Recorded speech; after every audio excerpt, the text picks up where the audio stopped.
আজকের প্রশ্ন হলো পানিপথের প্রথম বিশ্বযুদ্ধ কবে এবং কাদের মধ্যে হয়েছিল। চলুন তাহলে দেখে নেই। বন্ধুরা, এমনই আরও অনেক অজানা প্রশ্ন সহ উত্তর জানতে ভিডিওটি স্কিপ না করে অবশ্যই শেষ পর্যন্ত দেখুন। পানিপথের প্রথম যুদ্ধ 1526 সালের 21শে এপ্রিল মুঘল সাম্রাজ্যের প্রতিষ্ঠাতা জহিরুদ্দিন মোহাম্মদ বাবর এবং দিল্লির লোদি রাজবংশের শেষ সুলতান ইব্রাহিম লোদির মধ্যে সংগঠিত হয়েছিল। এই ঐতিহাসিক যুদ্ধের সংক্ষিপ্ত বিবরণী নিচে দেওয়া হলো। সময়কাল 21শে এপ্রিল 1526 খ্রিস্টাব্দ। স্থান পানিপথ, ভারতের হরিয়ানা রাজ্য, দিল্লির নিকটবর্তী। যুদ্ধে অংশগ্রহণকারী পক্ষ মুঘল সম্রাট বাবর বনাম দিল্লির সুলতান ইব্রাহিম লোদি।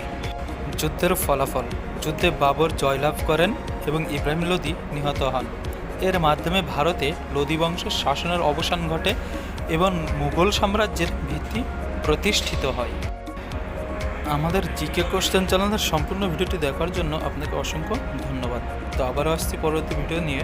ততক্ষণ ভালো থাকবেন, সুস্থ থাকবেন।